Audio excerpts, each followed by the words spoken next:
Yung pagod na bumibigat sa'yo buong araw, yung hindi nawawala kahit matapos ang 8 oras na tulog, yung pagkahapon na nararamdaman mo hanggang sa buto. At kung sasabihin ko sa'yo na hindi ito dahil sa stress, hindi dahil sa edad, at hindi rin dahil kulang ka sa tulog, kundi ito ang unang hiyaw ng tulong mula sa iyong mga bato. Ako si Dr. Fernando Manalo, at sa mga taon ko ng pagpapakonsulta, paulit-ulit kong nakikita kung paano umuusad ng palihim ang sakit sa bato hanggang sa maging malubha na ang pinsala. Ito ay isang sakit na sobrang tahimik at ang unang bulong nito ay kadalasang yung pagkahapon na halos lahat ng tao ay hindi pinapansin. Itinatabi ng mga tao ito bilang karaniwang sakit ng katandaan, pero ang totoo ay mas malalim pa. Ang ating mga bato ay ang mga bayaning nakalimutan ng katawan. Isipin mo ito ng ganito. Sila ang pinakamahusay na planta ng paglilinis sa buong mundo. Nagtatrabaho 24 oras sa isang araw, 7 araw sa isang linggo, upang linisin ang higit sa 180 litro. Sinisisala nila ang mga lason, kinokontrol ang presyo ng dugo, binabalanse ang mga likido, gumagawa ng mga hormone, at pinapanatiling malakas pa ang mga buto. Kapag nagsimulang magkulang sila, buong sistema ang natitinag at ang pinakamasama ay ginagawa nila ito ng tahimik. Ang pagkawala ng function ay maaaring sobrang mabagal kaya hindi mo napapansin ang kahit ano hanggang sa halos huli na ang lahat. Pero ang iyong katawan ay nagpapadala ng mga senyales. Mga maagang bakas na kung matututunan mong pakinggan, ay bibigyan ka ng kapangyarihan na kumilos, protektahan ang iyong mga bato, at iligtas ang kalidad ng iyong buhay. Ngayon ay sisirain natin ang mga senyales na iyon. Natutuklasan natin ito, at ang iba pang 6 na mahahalagang bakas na maaaring maiwasan ang mga komplikasyon na kasing seryoso ng dialysis. Samahan mo ako at manatili hanggang sa dulo dahil ang senyales bilang 5 ay isa sa mga pinakabalewala at mapanganib. At ang pag-unawa rito ay maaaring baguhin ang lahat. Simulan natin sa pinakakaraniwang senyales at dahil dito ang pinakamadaling palampasin. Isang pagkahapon na talagang hindi nawawala kahit ano pa. At hindi ko pinag-uusapan ang normal na pagod pagkatapos ng isang abalang araw. Pinag-uusapan ko ang isang malalim at nakakabigat na pagkahapo na sumasakit sa mula pa nang magising ka, kahit na nakatulog ka ng maayos. Ito ay yung pakiramdam na kailangan mong hilahin ang katawan mo para lang gawin ang pinakasimpleng gawain, parang may bigat na nakatali sa iyong mga paa. Kilala mo ba, yung pagkahapong ito? Ito ay isang sintomas na sobrang karaniwan sa talamak na sakit sa bato, hindi lang basta pagod, ito ay isang tunay na kondisyon na may dalawang sanhi na direktang nauugnay sa iyong mga bato. Ang una ay ang pag-iipon ng mga nakalalasong basura. Tulad ng sinabi ko, ang trabaho ng iyong mga bato ay salain ang mga dumi sa dugo, tulad ng urea. Kapag hindi sila gumagana ng maayos, parang nag-strike ang serbisyo ng basura sa inyong barangay. Naiipon ang mga lason sa mga kalye, o sa madaling sabi, sa daloy ng iyong dugo. Tinatawag natin itong uremia. Ang mga lason na ito ay nilalason ang iyong mga selula, nakaaapekto sa iyong enerhiya, mga kalamnan, at mahalaga rin sa iyong linaw ng isip. Maraming tao ang tinatawag itong brain fog o ulap sa utak. Nahihirapan kang mag-concentrate, nakakalimutan mo ang mga bagay, parang disconnected ka. Ito ang direktang epekto ng utak na naliligo sa maruming dugo. Isipin si Mang Roberto, isang retiradong accountant na 54 taong gulang, laging aktibo, pero biglang nawalan ng lakas. Nagigising siyang mas pagod pa kaysa nang matulog. Nahihirapan siyang sumunod sa usapan. Sabi ng pamilya niya, matanda ka na kasi. At siya ay nagsumikap na tanggapin na iyon ang halaga ng pagtanda. Pero hindi ito dahil sa edad, ito ay ang simula ng uremia na unti-unting ninanakaw ang kanyang sigla araw-araw. Ang pangalawang sanhi, at ito ay susi, ay ang anemia. Magugulat ka na ang iyong mga bato ang lumalaban sa anemia. Ginagawa nila ito sa pamamagitan ng paggawa ng isang hormone, ang erythropoietin o EPO. Ang hormone na ito ay nag-uutos sa iyong utak ng buto na gumawa ng mga pulang selula ng dugo, na siyang mga truck na naghahatid ng oxygen sa buong katawan mo. Kapag bumaba ang function ng bato, bumabagsak din ang produksyon ng EPO. Kumulang EPO, kulang na rin ang pulang selula. Ang resulta, anemia.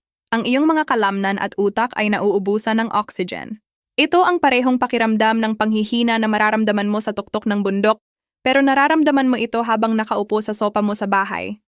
Kaya kung pagsasama-samahin mo ang pag-iipon ng mga lason, uremia, at kakulangan ng oxygen, anemia, Mayroon kang perpektong recipe para sa talamak na pagkahapo. Ang iyong katawan ay lumalaban sa dalawang harapan. Nilalason mula sa loob at walang gasolina para gumana. Kaya kung nararamdaman mo ang pagkahapong walang dahilan na hindi bumubuti sa pamamahinga at ninanakaw na ang buhay mo, huwag mo itong gawing normal. Hindi ito dahil sa edad. Maaaring ito ang pinakamalinaw na senyales na kailangan ng tulong ang iyong mga bato. Ngayon, isang senyales na makikita mo mismo araw-araw sa privacy ng banyo. Ito ay isang visual na bakas, minsan banayad, pero sobrang makapagsasabi. Isang ihi na may bula o mga burbuha na hindi nawawala. Maraming tao ang napapansin ito, pero hindi ito binibigyan ng pansin. Akala nila dahil sa lakas ng agos o dahil sa cleaner ng inodoro. At minsan totoo nga, ilang burbuha na mabilis nawawala ay normal. Pero pinag-uusapan natin ang ibang bagay. Isang layer ng matagal na bula na may maliliit at siksik na burbuha na parang sa beer o soft drinks na nananatili ng ilang minuto. Kung nakikita mo ito ng regular, nakikita mo ang tinatawag na proteinuria, isang malinaw na babala na ang mga filter ng iyong mga bato ay nasisira na. Sa loob ng bawat bato ay may milyon-milyong microscopic filters na tinatawag na nephrons. Ang puso ng bawat nephron ay isang buhol ng mga ugat na tinatawag na glomerulus. Isipin mo sila bilang isang super fine na salaan. Ang trabaho nila ay palusutin ang mga dumi at tubig, pero pigilan ang mga mahahalagang bagay, lalo na ang malalaking molekula tulad ng pinakamaraming protina sa dugo, ang albumin. Sa malusog na bato, ang mga butas ng filter ay masyadong maliit para makalabas ang albumin. Pero ang mga sakit tulad ng mataas na presyon at diabetes, ang dalawang pangunahing sanhi ng sakit sa bato, ay parang martilyo sa mga filter na iyon. Ang mataas na presyon ay tumatama at ang sobrang asukal ay nagpapa-inflame at nagpapagaling na may peklat. Sa paglipas ng panahon, lumalaki ang mga butas. Ang pinong salaan ay nagiging may butas-butas at doon nagsisimulang tumagas ang mahalagang albumin mula sa dugo patungo sa ihi. Kapag ang proteinang ito ay nakarating sa ihi, ito ay kumikilos na parang sabon, binabago ang katangian ng likido at lumilikha ng bula na hindi nawawala. Si Aling Marta, isang gurong 25 taong gulang na may medyo kontroladong mataas na presyon, ay napansin sa loob ng ilang linggo ang bula sa kanyang inodoro. Isang araw ay nakita niyang nananatili pa rin ito kahit ilang minuto pagkatapos mag-flush. Sinabi niya ito sa kanyang doktor na dahil sa simpleng obserbasyong iyon ay humingi ng pagsusuri sa ihi.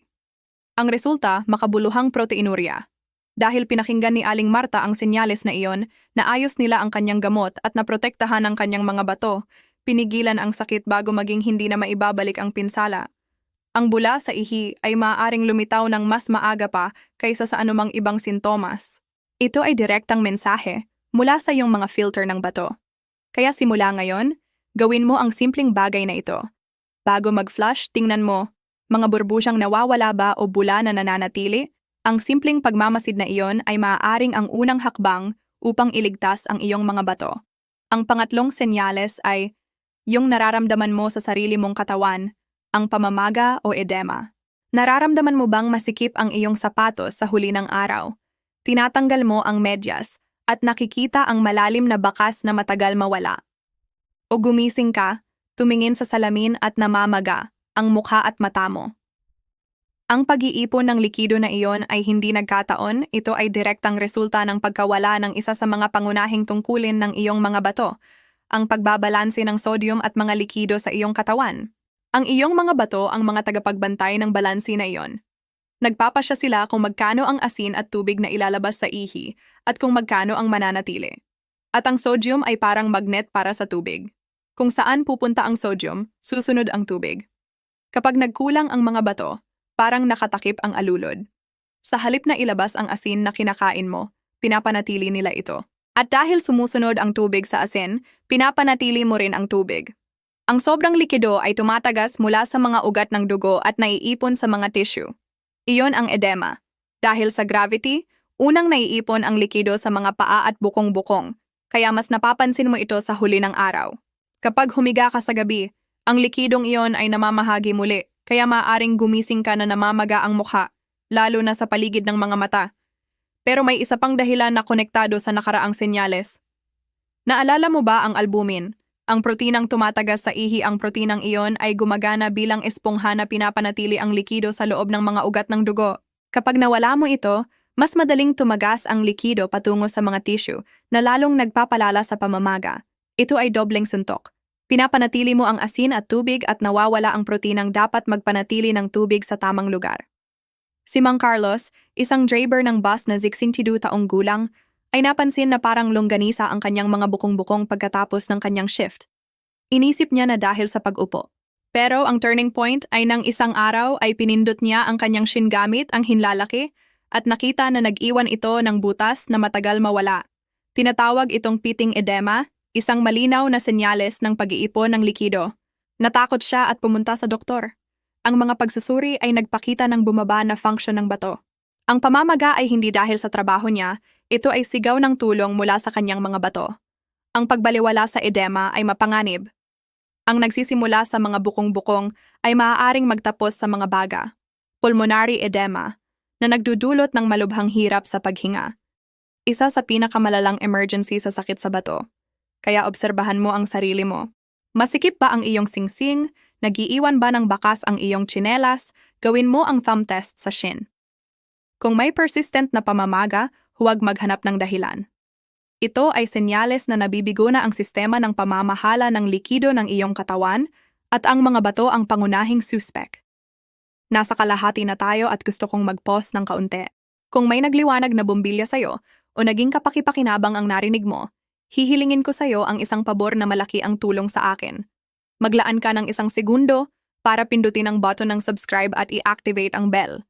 Bawat linggo ay nagbabahagi ako rito ng malinaw at science-based na payo para ma-take control mo ang iyong kalusugan. Ang misyon ko ay bigyan ka ng kaalaman para mabuhay ng may higit na enerhiya at mas kaunting alalahanin. Ang iyong subscription ang nagiging sanhi upang maabot ng mensaheng ito ang mas maraming tao na, tulad mo, ay karapat-dapat na maunawaan kung ano ang sinasabi ng kanilang katawan. Maraming salamat sa iyong suporta. Ngayon ay ipagpatuloy natin ang ika-4 na senyales. Isa na nakawawala sa atin ng tulog at madalas na nakakapalito sa iba. Ang ika-4 na senyales ay bumabalik tayo sa banyo.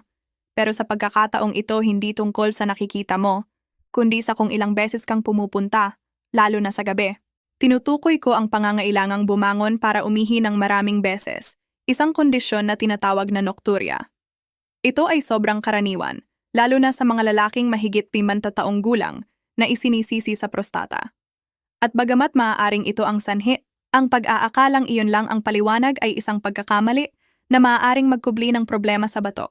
Ang bumangon ng 1 beses sa gabi ay maaaring normal, pero kung bumangon ka ng 2, 3, 4 o higit pa bawat gabi, maaaring ito ay senyales na nawawala na sa iyong mga bato ang isa sa kanilang pinakamahusay na kakayahan, ang kakayahang i-concentrate ang ihe. Sa araw gumagawa ang iyong mga bato ng ihi upang alisin ang mga dumi, pero sa gabi ang malusog na bato ay pumapasok sa save mode. Isang hormone ang nag-uutos na muling sumipsip ng mas maraming tubig at gumawa ng mas kaunting ihi, pero mas concentrated. Iyon ang trick na nagbibigay daan sa atin na matulog ng 6 o 8 oras ng tuloy-tuloy.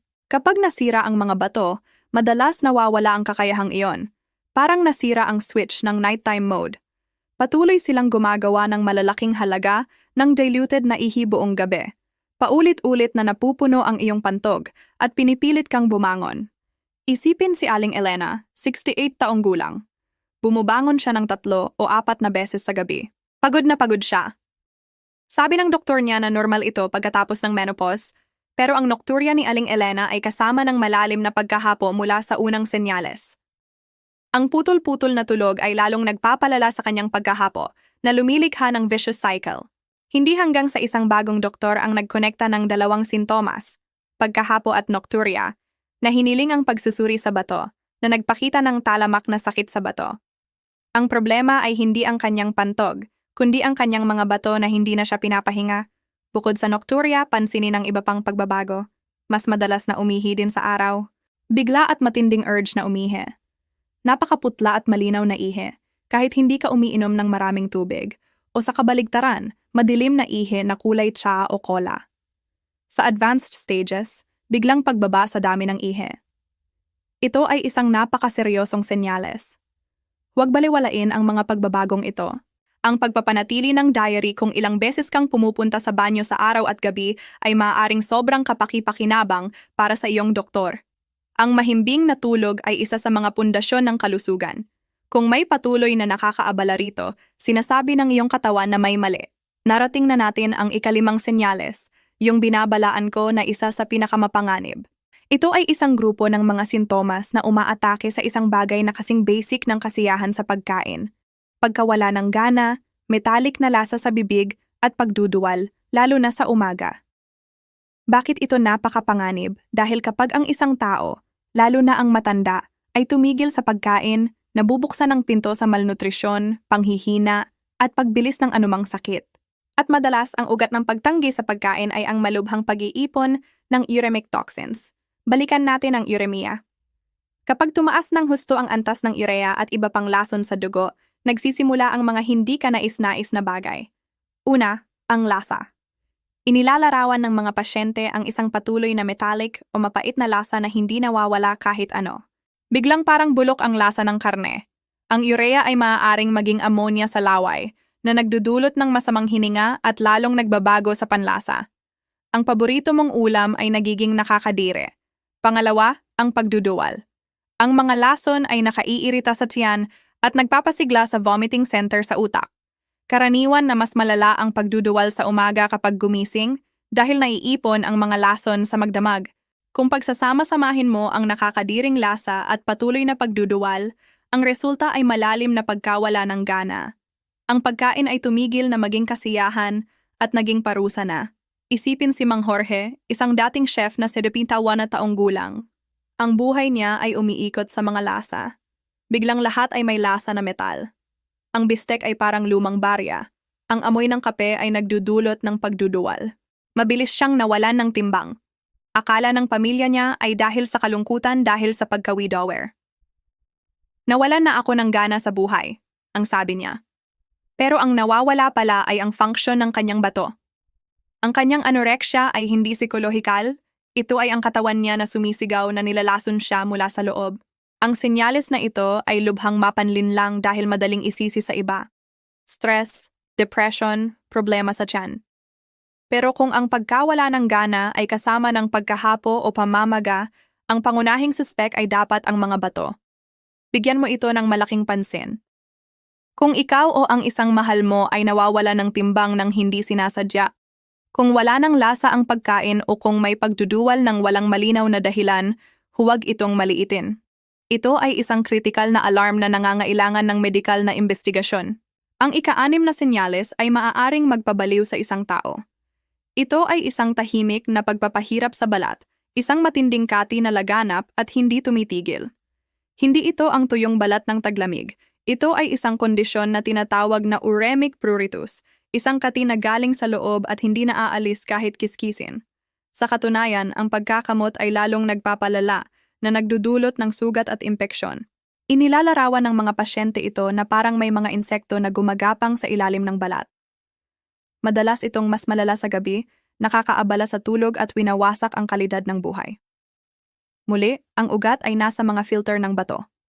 Ang sanhi ay komplikado, pero isa sa pangunahing salarin ay ang pag-iipon ng phosphorus sa dugo. Ang mga may sakit na bato ay hindi makakaalis nito ng maayos. Ang mataas na antas ng phosphorus ay nagiging sanhi upang kunin ng katawan ang calcium mula sa mga buto. Ang calcium at phosphorus na ito ay bumubuo ng maliliit na kristal na naninirahan sa balat na nagdudulot ng matinding iritasyon at kati. Bukod dito, ang mismong uremic toxins ay nagdudulot ng pamamaga sa balat at nakaaapekto sa nerve endings na ginagawa itong hypersensitive at nagpapadala ng mga signal ng kati sa utak ng walang dahilan. Ito, kasama ang lubhang tuyong balat, ay lumilikha ng hindi matiis na cocktail. Si Aling Luisa, isang dating librarian na 66 taong gulang, ay nagdusa ng matinding kati sa likod at braso sa loob ng 1 taon. Sinubukan niya ang lahat ng cream sa mundo.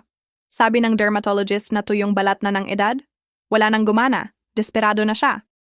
Sa isang routine check-up dahil sa kanyang mataas na presyon, ang blood test ay nagpakita ng mataas na antas ng creatinine at phosphorus. Agad na alam ng kanyang nephrologist na ang kanyang kati ay hindi problema sa balat, kundi sintomas ng kanyang kidney failure. Ang gamot ay hindi cream, kundi ang pagkontrol sa phosphorus sa kanyang dugo. Kung mayroon kang persistent, malalim na kati na hindi bumubuti kahit ano, at kasama ng ibang sintomas tulad ng pagkahapo o pamamaga, sabihin mo sa iyong doktor ang posibilidad na ito ay sintomas ng bato. Huwag mong hayaang sabihin ng kahit sino na nasa isip mo lang ito. Ito ay tunay na senyales na ang iyong katawan ay lumalaban sa nakalalasong imbalance. Ang huling senyales ay pinagsasama ang physical sensation at visual na bakas at mahalagang maunawaan ito ng mabuti.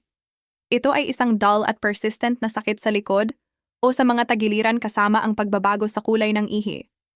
Una, ang sakit. Maraming tao ang akala na ang sakit sa bato ay masakit, pero ang totoo ay ang talamak na sakit sa bato. Sa mabagal nitong pag-usad, halos hindi nagdudulot ng sakit. Ang karaniwang muscle pain sa lower back ay walang kinalaman. Gayunpaman, isang tiyak na uri ng sakit ay senyales ng alarma sa bato. Hindi ito sa lower back, kundi mas mataas, sa flank area, diretsyong sa ilalim ng mga tadyang, sa mga tagiliran ng gulugod. Maaaring sa isang gilid o sa pareho. Hindi ito matulis na sakit, maliban kung bato sa bato, kundi dull, malalim at patuloy na sakit na hindi nagbabago sa paggalaw. Ang sakit na ito ay maaaring dahil sa impeksyon sa bato, pyelonephritis, obstruction dahil sa bato, o kidney cysts. Bagamat hindi ito sintomas ng mabagal na talamak na sakit sa bato, ito ay senyales na may acute at malubhang nangyayari sa bato.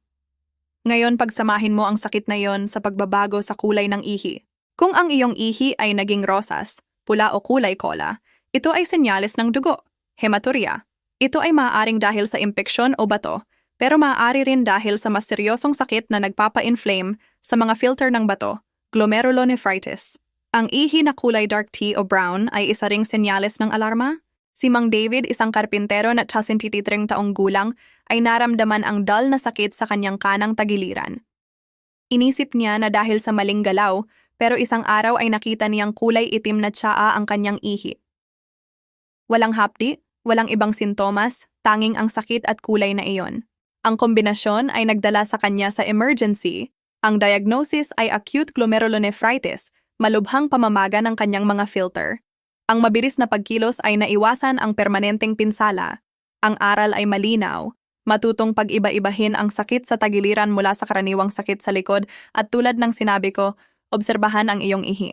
Kung napapansin mo ang persistent na sakit sa mga flank kasama ang pula, rosas o brown na ihi, huwag mag-antay. Ito ay kombinasyon na nangangailangan ng agarang medikal na atensyon.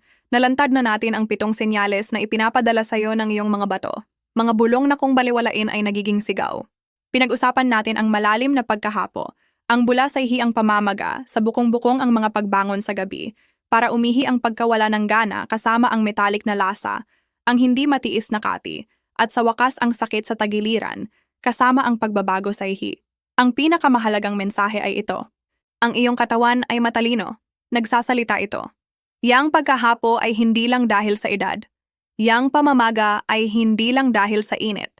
Maaaring iyon ang pinakamahalagang mensahe na matatanggap mo sa buhay mo. Ang talamak na sakit sa bato ay tahimik, pero hindi ito invisible.